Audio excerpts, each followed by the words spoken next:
suis intimidée en fait. Je savais que ce serait difficile, mais alors en fait, c'est horrible quoi.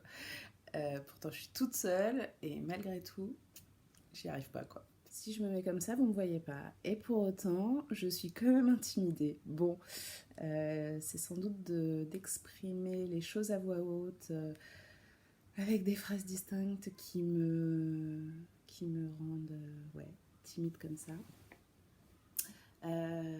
C'est pas grave, c'est l'exercice qui veut ça. Bon, on commence ce podcast. Bonjour, je suis Inkaolik, Mel en dehors des réseaux sociaux. Vous pouvez me retrouver sur Instagram essentiellement, Ravelry aussi. Et puis j'ai un blog. Je vous mets tout en barre d'infos comme ça. Je sais pas la prod, je sais pas la post-prod, je sais pas comment je vais m'en sortir. Donc dans un premier temps, s'il y a des infos à retenir, elles seront en dessous de la vidéo. Voilà, donc moi je débute l'aventure des podcasts et j'ai plusieurs idées en fait qui se rejoignent. Dans un premier temps, je suis empreinte d'une grande timidité lorsqu'il s'agit de prendre la parole en public, en tout cas à l'oral, et ça m'est de plus en plus inconfortable à tous les niveaux en fait. Pas de famille, j'ai pas envie de prendre la parole pour exprimer ce que je ressens parce que je sais que je vais mal l'exprimer, que je vais me confronter à j'ai pas envie de me confronter à des joutes verbales si je parviens pas à exprimer clairement ce que je ressens quand je parle. J'ai l'impression que je ne dis pas exactement ce que je pense en fait. Je n'y arrive pas en fait. C'est pas que j'ai pas envie, c'est pas que je suis fausse, c'est que juste parfois je me dis ah non, la personne en face de moi n'a pas eu l'air de comprendre ce que j'avais envie de dire. Bon. Donc voilà, il y a ça, donc cette grande timidité qui, qui est de plus en plus difficile pour moi à vivre. Dans le milieu professionnel, je ne vous en parle même pas. Je pense que ça me met des barrières. Enfin, en fait, moi-même, je me mets des barrières du coup. Donc voilà. Et ça va finir par me frustrer et j'ai pas envie de ça. Et puis voilà. Et puis j'avais envie aussi de voir en fait ce que je renvoyais à mes interlocuteurs.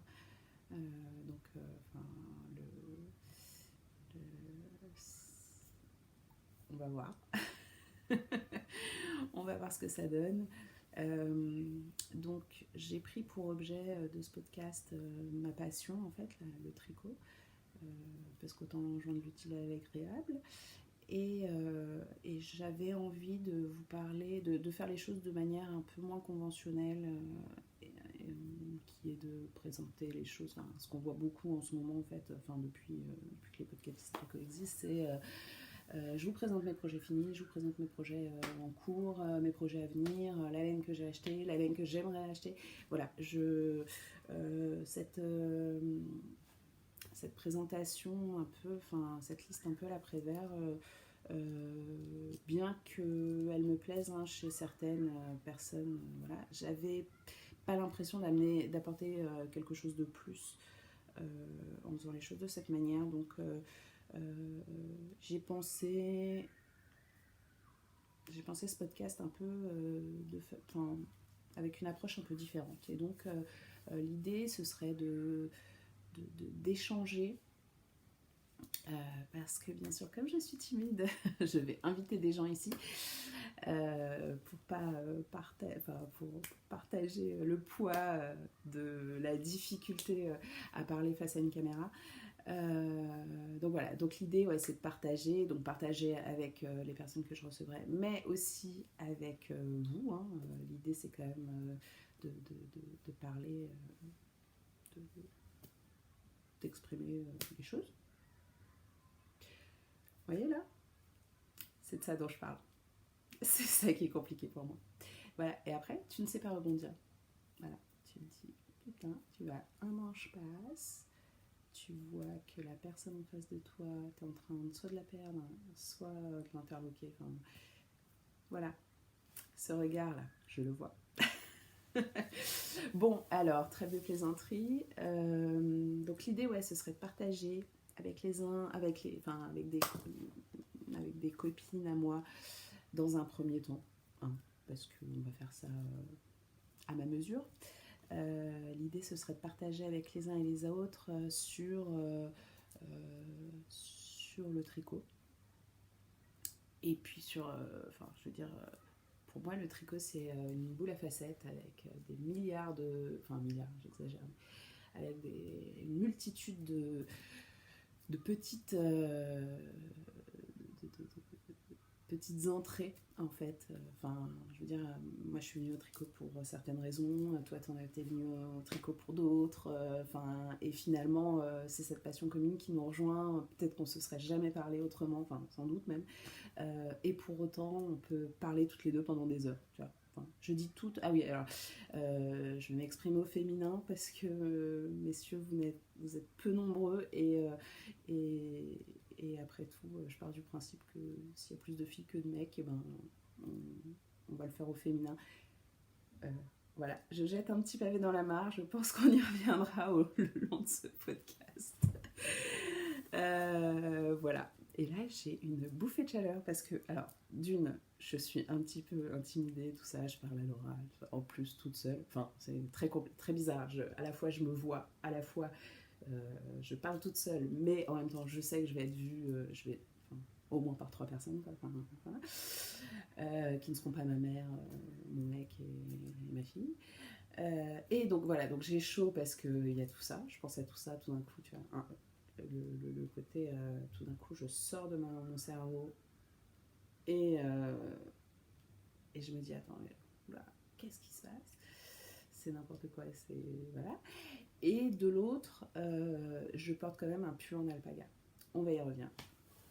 Je digresse. Donc voilà, donc l'idée, c'est d'échanger avec les uns et les autres sur des approches du tricot différentes. Voilà, je le fais assez vaste pour avoir suffisamment de liberté. Enfin, après tout, aussi, je suis chez moi, donc je fais ce que je veux. Mais bon, voilà, l'idée, c'est de vous présenter dans les grandes lignes. Je pitch le podcast. Un partage de points. Qu'est-ce que j'avais écrit? Partage de points de vue, interactivité. Voilà. Sur l'approche du tricot. Sur notre approche du tricot. Nos approches, on peut en avoir plusieurs. Elles peuvent évoluer au fil des ans, au fil des mois, au fil de notre pratique. Voilà. Et donc, en fait, donc ça c'est le premier épisode. Je suis toute seule. Les prochains, normalement, je ne serai pas toute seule.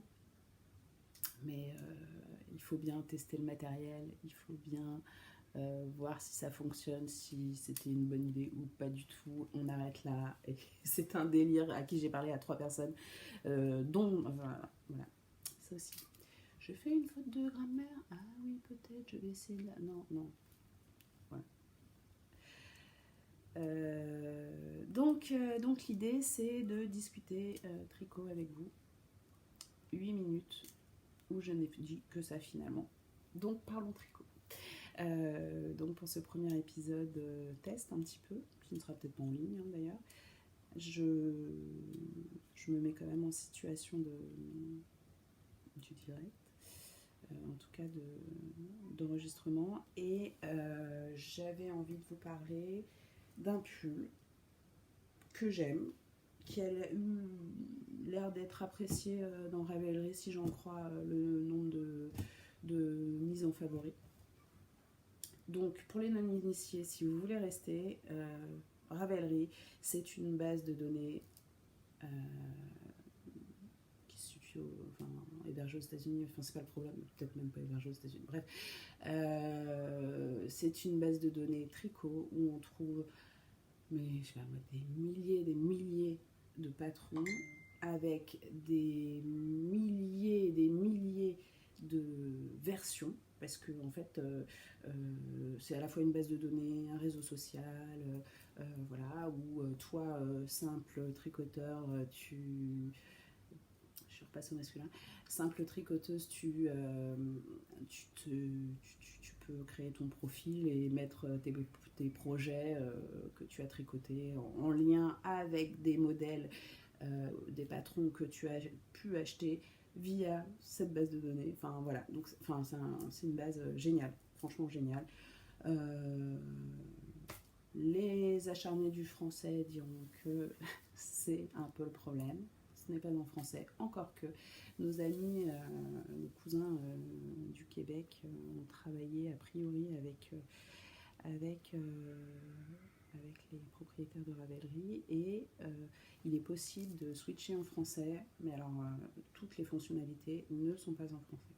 Voilà. Et puis dans tous les cas, même si c'était en français, quand tu achètes ton patron, il n'est pas forcément en français. Donc ça aussi, tu peux le choisir. Par exemple, tu cherches un patron, tu ne veux que des patrons en français, 2 pulls, femmes, en taille d'aiguille 3,5 par exemple, bah, tu peux faire ta recherche. C'est pas génial? Voilà. Donc voilà. Et donc pour commencer, je vais vous présenter un vieux, hein, un vieux pull que j'ai tricoté il y a quelques années et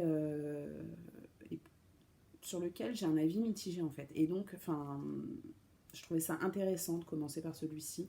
Je vais pas faire ça avec tous les pulls, hein, je vous rassure. Genre, on passe 1 heure sur un pull. Pas forcément, c'est pas forcément l'idée. Là, l'idée c'était vraiment de me jeter à l'eau. Donc, plutôt que d'attendre la disponibilité des copines, je teste. Hein.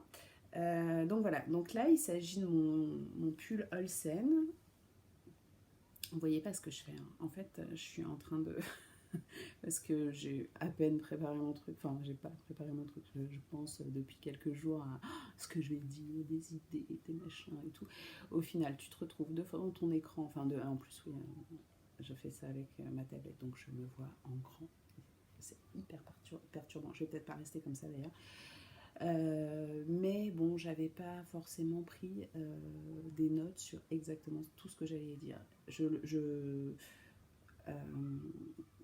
J'ai cette particularité-là aussi à l'oral, c'est que même si j'écris exactement ce que je veux dire, le jour J, déjà, clairement, pour rendre les choses plus vivantes, tu vas pas commencer à lire un texte, hein, sinon on repasse au format blog et on n'en parle plus. Et surtout, je suis la reine des digressions, j'ai plein d'idées, tu vois, un écureuil, donc je passe à autre chose très facilement. Donc je lis mon truc, tout d'un coup, hop, ça me fait penser à un truc auquel j'avais pas pensé pendant que j'écrivais mon papier. Donc je vous en parle parce que je trouve ça intéressant sur le moment.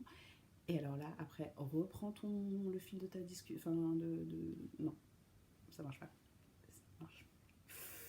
Donc voilà, donc je vous présente, là je suis en train de lire ma fiche projet Ravelry. Donc c'est le patron Olsen de Hank Strick que j'ai tricoté il y a très longtemps.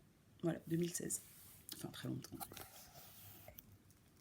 On s'enflamme pas, c'était pas au XXe siècle. Donc le Hank Strick. Voilà. Il est assez ajusté. Hein. En tout cas, moi, je l'ai fait en taille S et il est suffisamment ajusté. Alors, ce que j'aime bien, les pour les contre, on va voir. Hein. Ce que j'ai bien aimé dans ce patron, c'est que il a des petites finitions sympas qu'on voit pas forcément tout le temps, donc c'est cool. Une petite couture, une petite fausse couture.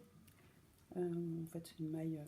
Mais à l'envers. Hein. C'est plutôt sympa et c'est pratique quand on veut changer de fil sans trop que ça se voit, tout ça. Ça fait plus sympa. Vous entendez tout, mais c'est pas grave. Donc, mon Hank Strick avec ses fausses coutures partout. C'est assez sympa. Des manches marteaux. Alors, les manches marteaux, moi je trouve que ça fait des jolis. Je sais pas. Moi j'aime bien. Ça change du raglan, peut-être un peu plus, ça fait mieux travailler, plus fini. Voilà, bon là, je m'en étais jusqu'alors jamais rendu compte, mais quand je l'ai enfilé avec un t-shirt basique, je me suis dit, ah ouais, en fait, le décolleté, enfin le col bateau comme ça va pas avec tout, faut le savoir. Bon, après, on voit pas la soutif de mon, la bretelle de mon soutif, mais elle est pas loin, hein. Donc ça, c'est sympa.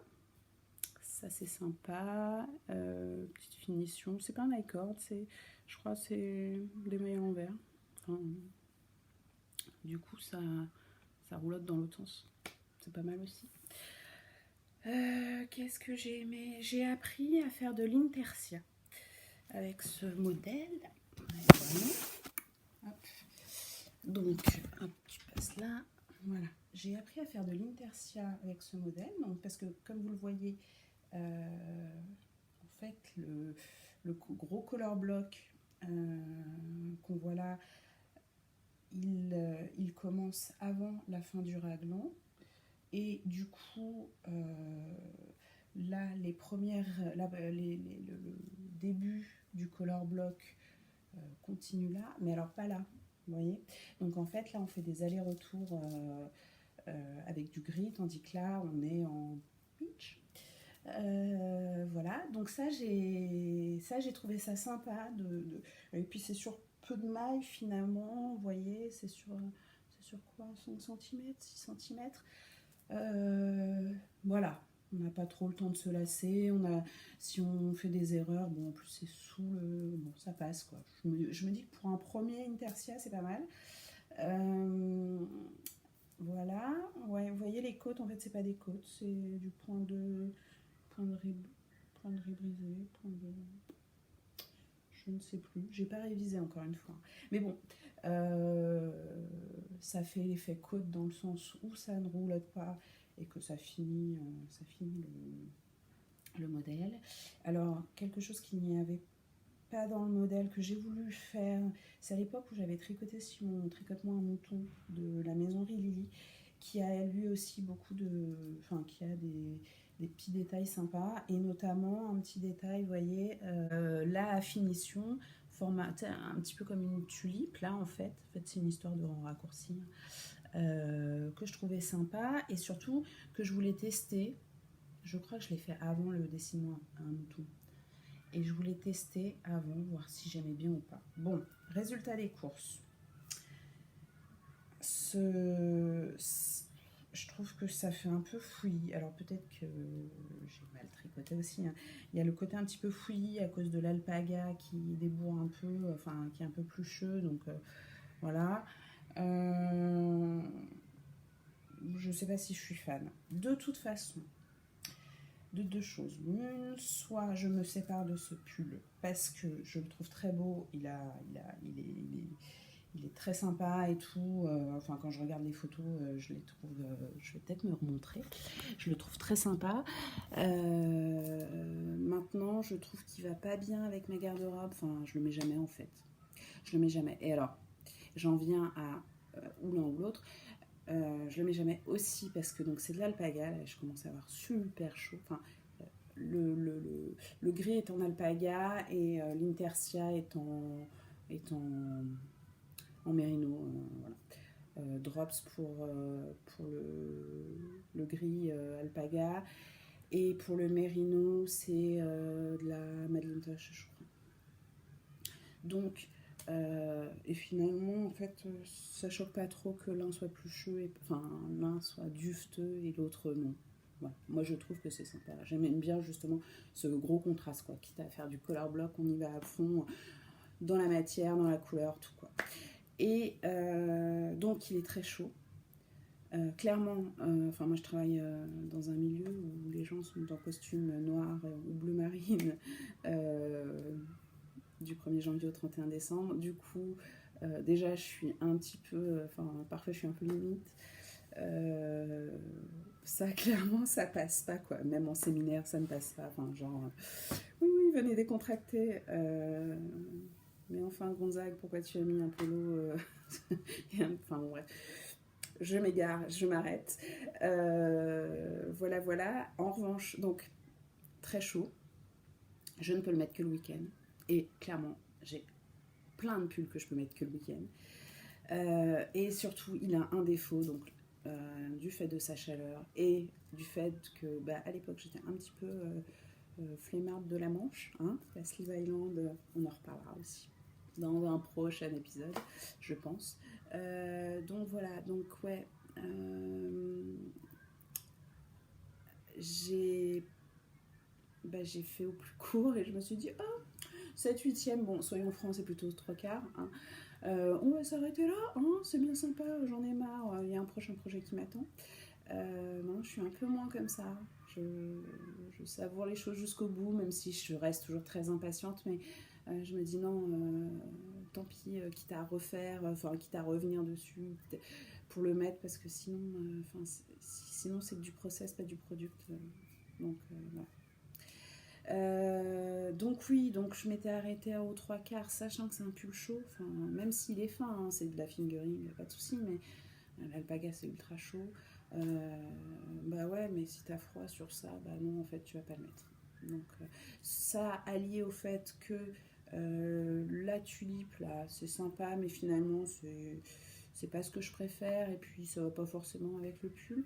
Eh bien, d'ailleurs, je suis en train de me dire que les finitions, là, ceci, là, c'est peut-être pas dans le patron.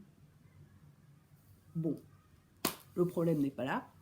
Le problème est que soit je m'en sépare, de quelle manière je le donne à une tricoteuse, je le donne à ma mère, je le donne à quelqu'un qui ne comprendra pas toute la valeur de l'objet, je ne sais pas. Soit je coupe, hein, parce que clairement je ne vais pas m'amuser à détricoter, surtout du rang raccourci, enfin quoique surtout non, mais du dufteux comme ça, en point de... C'est du poindré brisé, non, c'est du poindré tout court, je sais pas, c'est moche, hein. Bon, bref, toujours est-il que je coupe, hein. Je suis une furieuse du... Ouais, faut enlever un rang, pas de souci, on enlève l'aiguille et on y va, quoi. Moi, je suis une adepte de la radicalité sur ce niveau-là. Donc, on coupe et on rallonge. Il doit m'en rester de la grise comme ça. Et puis sinon, j'irai dans une mercerie qui revend cette laine-là, et je rachèterai une pelote de gris 01 ou 02, je ne sais plus, mais ça doit être écrit dans ma fiche Ravelry, je pense. Je coupe et je rallonge de manière à avoir un vrai pull que je mettrai peut-être plus, peut-être pas plus. Voilà, j'en suis là avec ce modèle-là, et surtout cette version-là. D'ailleurs, derrière, ça me fait penser que j'avais fait une marinière. Parce qu'en fait, j'aimais beaucoup la coupe. Je trouvais qu'elle allait bien. Elle m'allait bien à l'époque. Voilà. Peut-être qu'elle me va un peu moins bien maintenant, je sais pas. En tout cas, j'étais bien dedans. Et je m'étais dit, tiens, je veux faire une marinière. Et plutôt que de faire un Ravello, j'avais refait un Custric. Et du coup, je vais vous chercher la marinière. Hein, on fait ça. Et après, j'arrête vite. Et donc, voilà la marinière. Exactement le même modèle. Et donc là, je m'aperçois que j'avais fait une finition, déjà la manche est longue, et j'avais fait une finition comme là en fait, c'est-à-dire que tu dois faire, il y a un jeu de rang endroit envers qui fait que tu as l'impression que c'est du rouloté, mais qu'en fait il roulote pas, ce qui permet de pas rouloter à l'infini.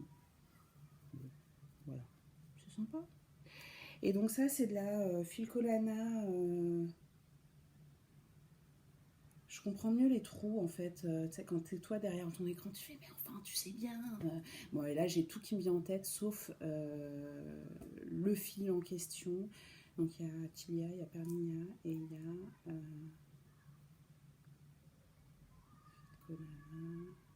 enfin bon, 100%, non peut-être pas 100% mérino d'ailleurs, mais mérino et un peu de nylon.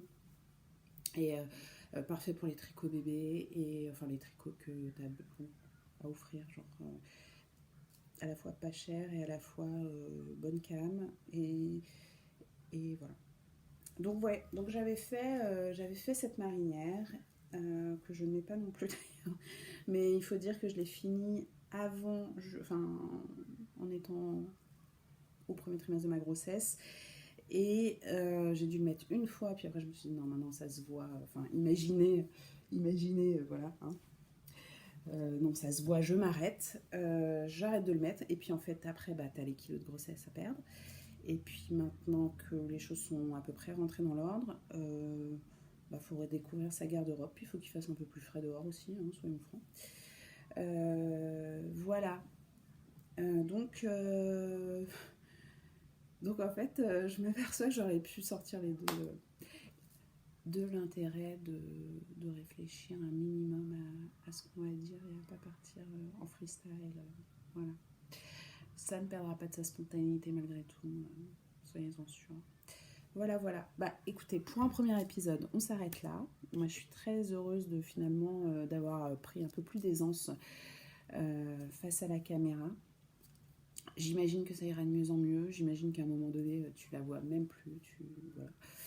Bon, on n'en est pas encore là. Mais en tout cas, merci de m'avoir suivi jusqu'au bout pour ceux qui sont encore là. Voilà, à bientôt.